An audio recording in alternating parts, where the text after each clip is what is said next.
Hello friends, स्वागत है आप सभी का अपने यूट्यूब चैनल आद्या स्टडी एकेडमी में।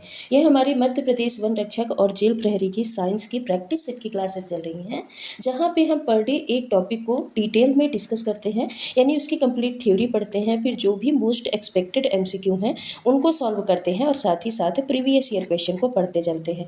यानी एक क्लास में हम एक टॉपिक का कंप्लीट यहाँ पे उसका डिस्कशन करते हैं, चाहे वो थ्योरी हो, चाहे क्वेश्चन हो, चाहे प्रीवियस ईयर क्वेश्चन हो। और क्वेश्चन भी हम हर एक क्वेश्चन को बिल्कुल एक्सप्लेन करके डिटेल में पढ़ते हैं। आज की क्लास में सिर्फ और सिर्फ हम प्रश्नों को सॉल्व करने वाले हैं, क्योंकि प्रीवियस जो आपकी क्लास थी वहाँ पे हमने पढ़ा था यौगिक के बारे में। यौगिक के अलावा हमने पढ़ा था तत्व के बारे में और मिश्रण के बारे में। शायद साथ में जो कोलाइड विलयन होते हैं ना, विलयन के बारे में भी हमने पढ़ा था।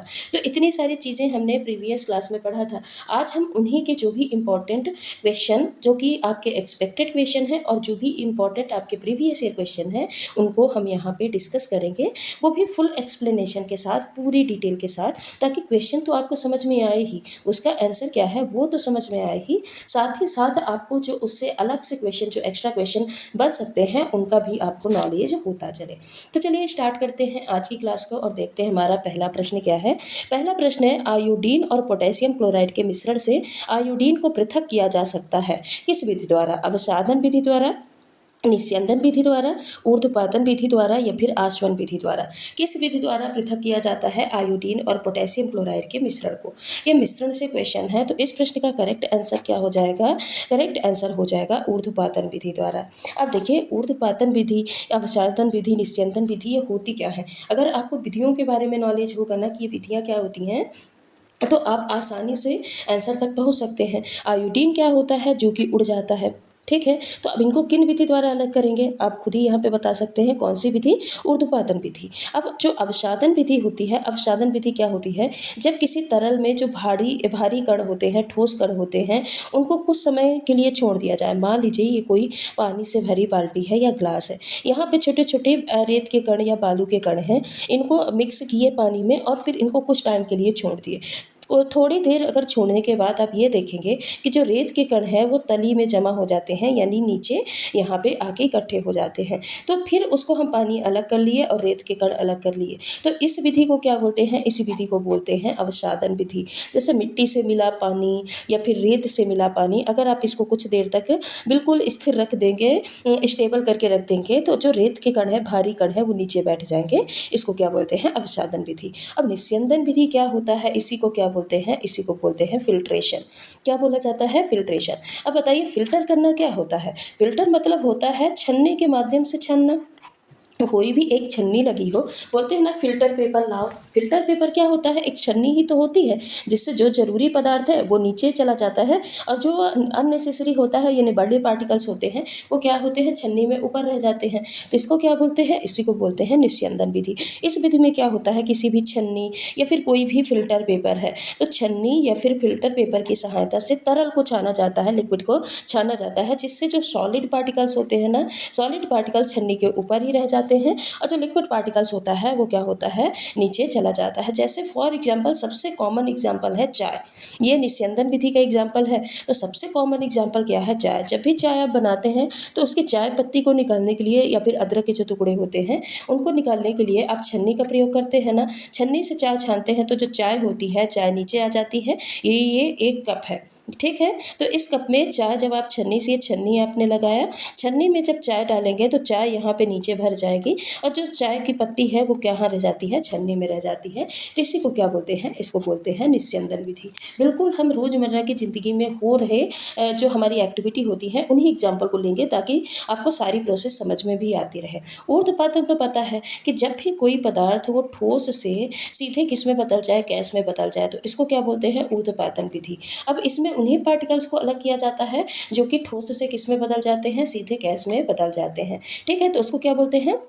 ऊर्ध्वपातन। जैसे आप नेप्थलीन की गोली, मान लीजिए कोई नेप्थलीन की गोली है, वो किसी भी मान लीजिए ऐसे कोई भी वाइट कलर के पत्थर है उनके साथ मिल गई, अब आप उसको अलग नहीं कर पा रहे हैं, तो क्या करेंगे, उसको खुला छोड़ देंगे। जो हमको पता है कि जो नेप्थलीन बॉल होती है, जो कि कपड़े में रखने वाली गोली आती है ना, उसी को बोलते हैं नेप्थलीन बॉल। तो जब भी आप इसको खुला रखेंगे तो ये क्या होती है, एटमॉस्फेयर में सॉलिड से डायरेक्ट गैसियस स्टेट में आके उड़ जाती है और धीरे धीरे खत्म हो जाती है। और जो वाइट पत्थर के कंकड़ हैं वो आपके वहीं पे से बचे रहेंगे। तो नेप्थलीन या फिर जो कपूर होता है वो ऊर्ध्वपातन विधि के द्वारा ही क्या होता है, सॉलिड से डायरेक्ट गैसियस स्टेट में चेंज होता है। आसवन विधि क्या होती है, तो इसमें कोई भी लिक्विड है ना, लिक्विड को गर्म किया जाता है और गर्म करके इसको भाप में बनाया जाता है, फिर उसको ठंडा करके वापस किस में बनाया जाएगा, लिक्विड में बनाया जाएगा, तरल बनाया जाएगा। इसको ही क्या बोलते हैं, आसवन विधि। जैसे खारे पानी से अगर आप शुद्ध पानी प्राप्त कर रहे हैं ना, तो आसवन विधि द्वारा ही प्राप्त करेंगे।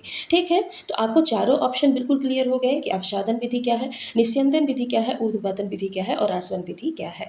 ठीक है, तो यहाँ पे करेक्ट आंसर क्या हो जाएगा, इस प्रश्न का करेक्ट आंसर हो जाएगा ऑप्शन नंबर सी। अगला प्रश्न है, निलंबन यानी सस्पेंशन के कणों का आकार निम्न में से होता है। निलंबन हम पूरा डिटेल में पिछली वीडियो में पढ़े हैं, तो आप वहाँ से जाके इसकी थ्योरी पूरा पहले क्या करिएगा, आप थ्योरी कंप्लीट कर लीजिएगा, तभी आपको ये क्वेश्चन अच्छे से समझ में आएंगे।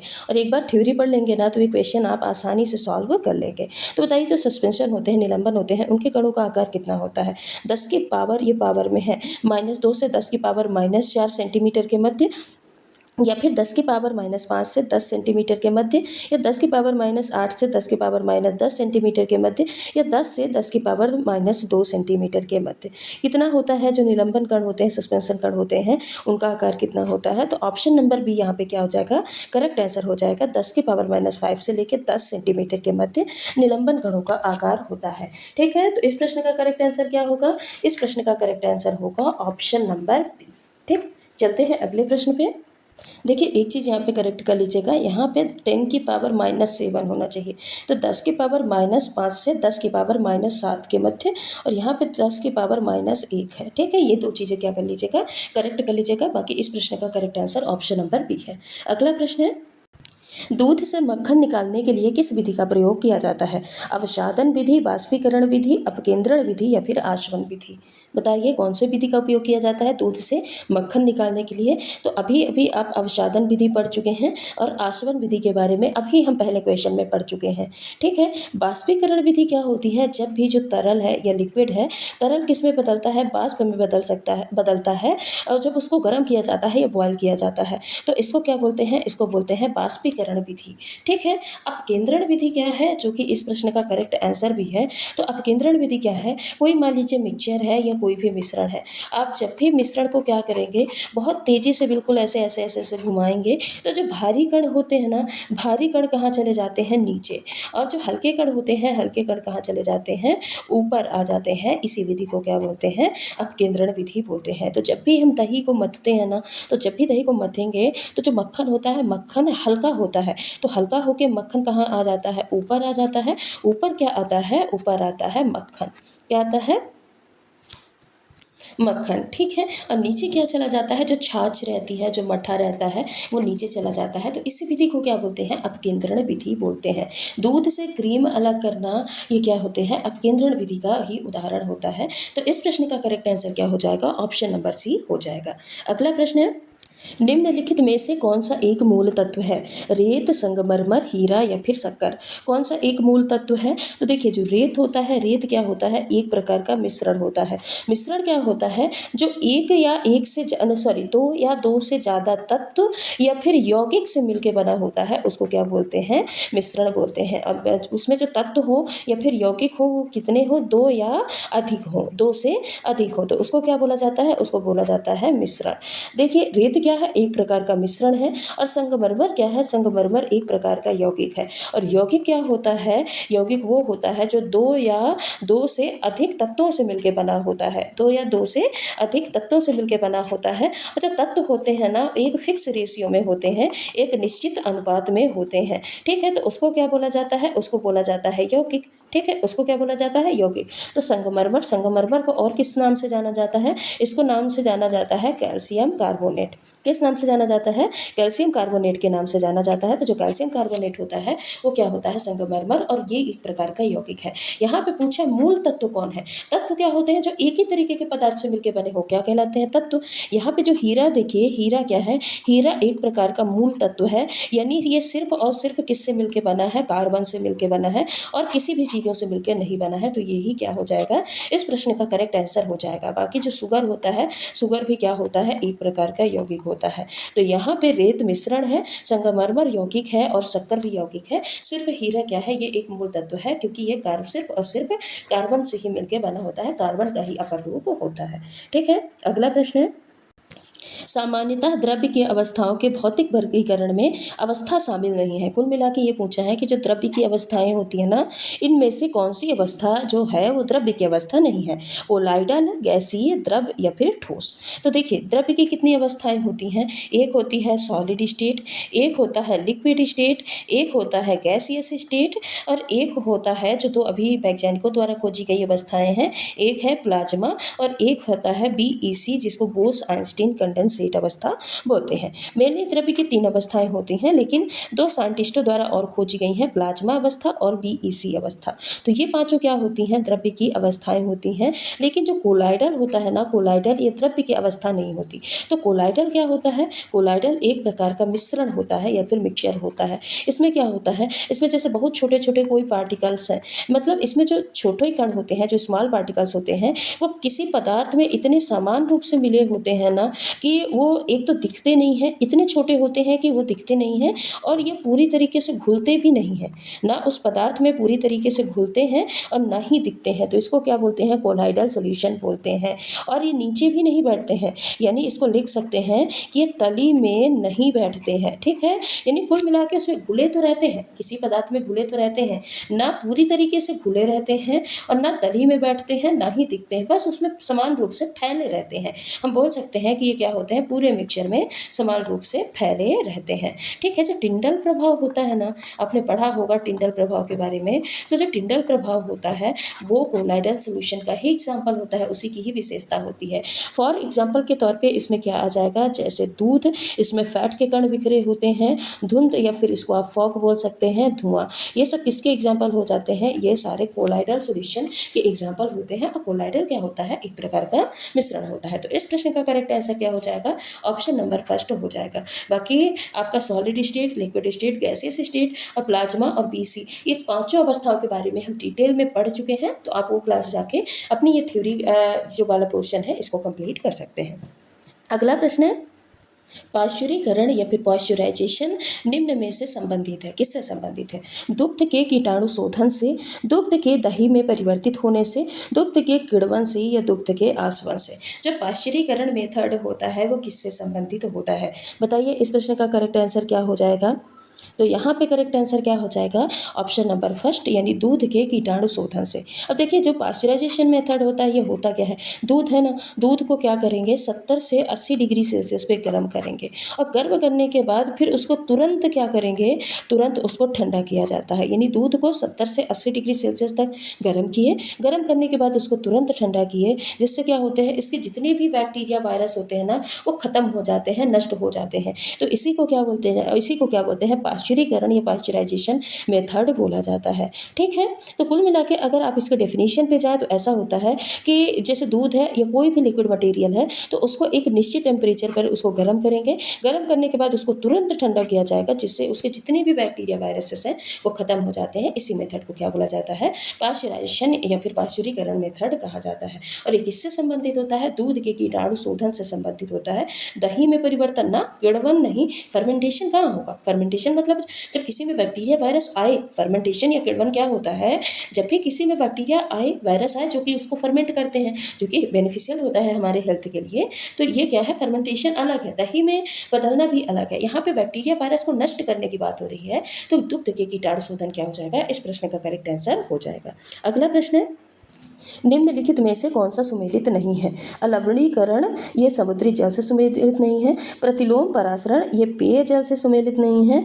विकृतीकरण ये प्रोटीन से सुमेलित नहीं है। ये पाश्चुरीकरण ये चाय से सुमेलित नहीं है। अब बताइए क्या इसका करेक्ट आंसर आप नहीं बता सकते हैं? बिल्कुल बता सकते हैं। जो पाश्चुरीकरण है ये चाय से संबंधित नहीं होता है। ये किससे संबंधित है? दूध के कीटाणु शोधन से संबंधित है। वहीं पर अगर अलवणीकरण की बात करें तो इसमें क्या होता है? जो समुद्री एजग इसको क्या बोलते हैं? इसको बोलते क्या है? डीसैलिनेशन। क्या बोला जाता है? डीसैलिनेशन बोला जाता है। अब डीसैलिनेशन में क्या होता है? जो भी समुद्री जल है ना, इससे नमक हटाना। और जब पानी से जो समुद्री जल है इससे नमक हटा देंगे तो पानी क्या ऐसा हो जाएगा? अच्छा हो जाएगा, पीने योग्य हो जाएगा। इसी को ही क्या बोलते हैं? अलवणीकरण बोलते हैं। प्रतिलोम परासरण। प्रतिलोम परासरण मतलब क्या समझते हैं? आरओ को और क्या बोला जाता है? क्या बोला जाता है? Reverse osmosis. क्या बोला जाता है? रिवर्स ऑस्मोसिस बोला जाता है। अब जो आरओ है ये क्या काम करता है? पेयजल प्रोवाइड कराता है कि नहीं? यानी पानी को शुद्धिकरण करने का काम करता है कि नहीं? तो ये भी क्या हो जाएगा? करेक्ट मैच हो जाएगा। विकृतीकरण मतलब क्या होता है? डीनेचुरेशन। डीनेचुरेशन मतलब क्या होता है कि जो प्रोटीन है ना, प्रोटीन की संरचना ही बदल जाए। किसके? प्रोटीन की जो संरचना होती है, ओरिजिनल संरचना ही बदल जाए। इसी को क्या बोलते हैं? विकृत। विकृत मतलब चेंज लाना, परिवर्तन लाना। विकृत का मतलब भी यही होता है, चेंज या फिर परिवर्तन। क्या होता है? होता है चेंज या फिर क्या बोलेंगे इसको? परिवर्तन। तो परिवर्तन लाना, जब भी प्रोटीन की संरचना में परिवर्तन आता है तो उसको क्या बोलते हैं? विकृतीकरण बोलते हैं। जैसे जो एग है ना, एग को जब आप उबाल देंगे तो उसकी प्रोटीन की संरचना में परिवर्तन आ जाता है। तो ये किसका उदाहरण हो जाएगा? विकृतीकरण का उदाहरण हो जाएगा। यहाँ पे नहीं पूछा है तो नहीं में करेक्ट आंसर क्या हो जाएगा? ऑप्शन नंबर डी हो जाएगा। अगला प्रश्न है, कोहरे में निम्नलिखित में से कौन सा कोलाइडी तंत्र अभिव्यक्त होता है? कुल मिला के कोहरा किसका मिश्रण होता है? कोलाइडी विलयन होता है। गैस में द्रव का, द्रव में गैस का, गैस में ठोस का, द्रव में ठोस का, ये द्रव में द्रव का, ये हम पूरा पढ़ चुके हैं। जो पिछली क्लास है ना, जहाँ पे हम यौगिक मिश्रण तत्व और जो विलयन होते हैं, कोलाइडी विलयन, उनके प्रकार के बारे में हम पढ़े थे। तो ये सारी चीज़ें हम वहाँ पे पढ़े हैं। फिर भी यहाँ पे मैं एक बार आपको रिवाइज करा देती हूँ। जो कोहरा होता है वो क्या होता है? गैस में द्रव का मिश्रण होता है। ठीक है, देखिए आप यहाँ पे सॉलिड प्लस सॉलिड मिलेगा तो क्या बनेगा? ठोस सॉल बनेगा। क्या बनेगा? ठोस सॉल बनेगा।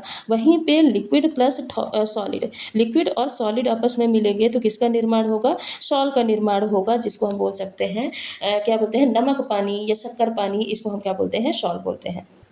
वहीं पे अगर गैस प्लस सॉलिड मिलेगा तो क्या बनेगा? धुआं का निर्माण होगा। क्या होगा? धुआं का निर्माण होगा। ठीक है, अब दूसरा आ जाते हैं, अगर हम सॉलिड प्लस लिक्विड को मिलाएं, सॉलिड मिलाएं और लिक्विड मिलाएं तो क्या बनेगा? जेल बनेगा। ठीक है, और अगर हम लिक्विड प्लस लिक्विड को मिलाएं तब क्या बनेगा? पायस बनेगा। क्या बनेगा? पायस या फिर इमल्सन, इसी को बोला जाता है। और अगर गैस प्लस लिक्विड को मिलाएं तब बनेगा एरोसॉल।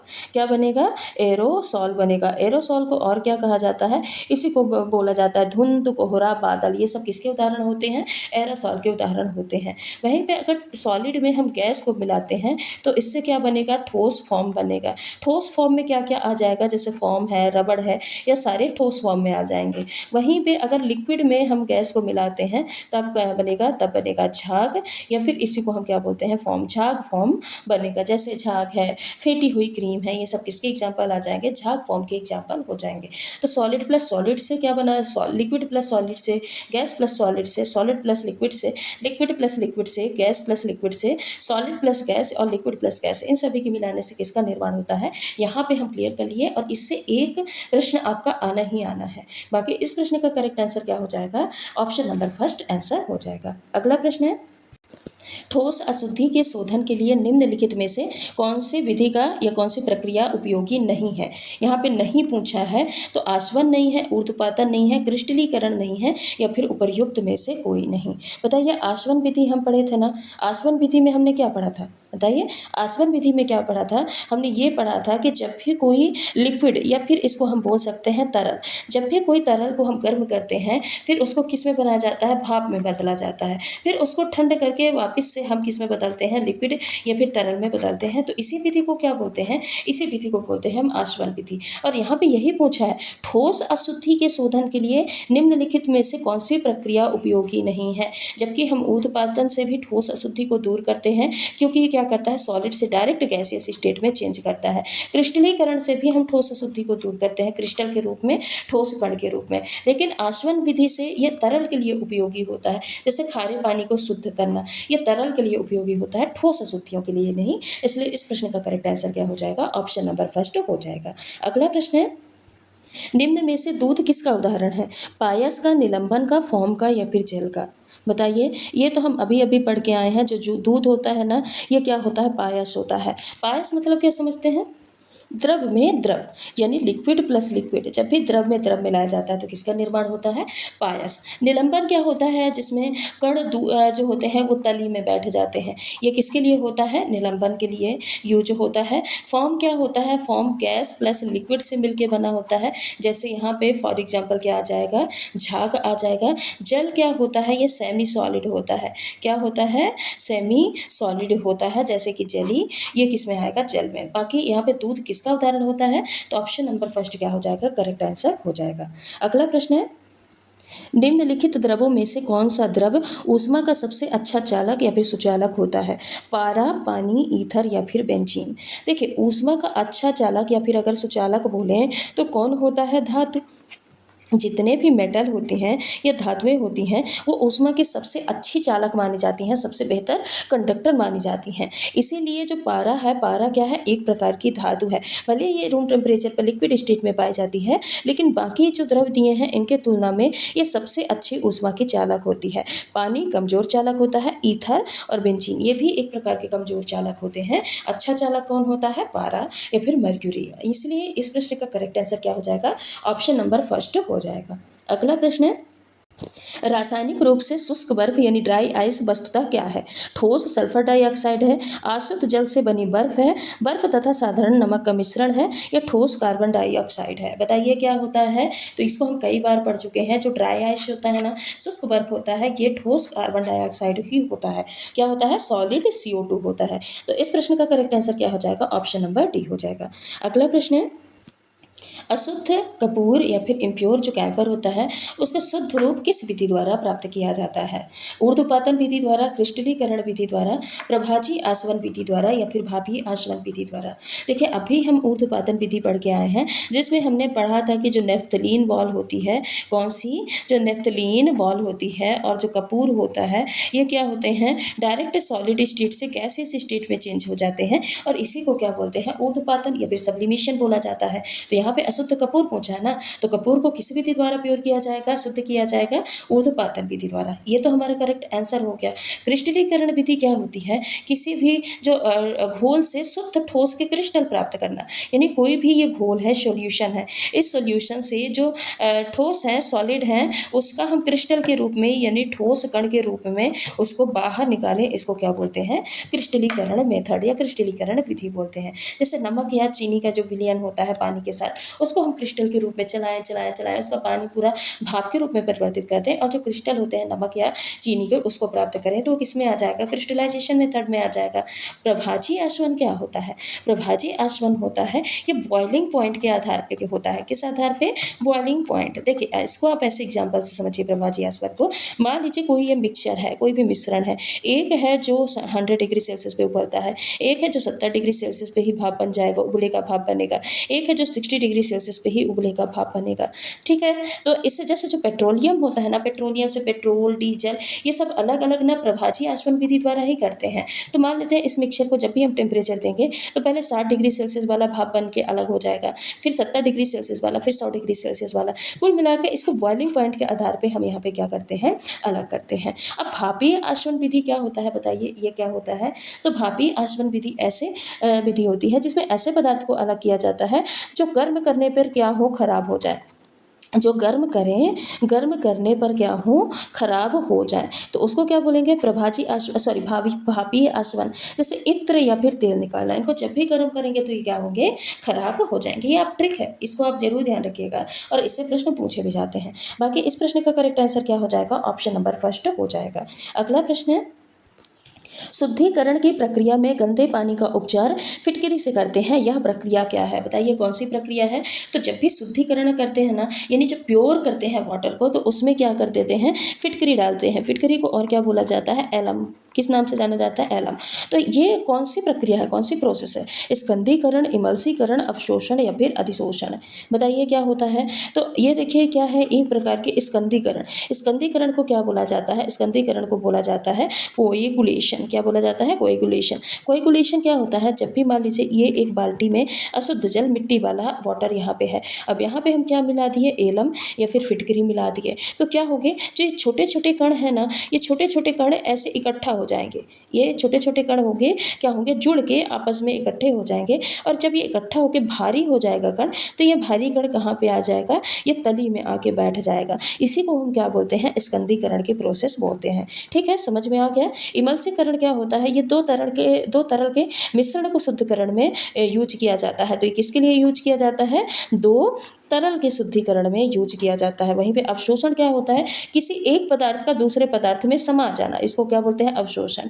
ठीक है, बाकी इस प्रश्न का करेक्ट आंसर क्या हो जाएगा? ऑप्शन नंबर फर्स्ट हो जाएगा। कोएगुलेशन या स्कंदीकरण से प्रश्न आपके एग्जाम में पूछे जाते हैं।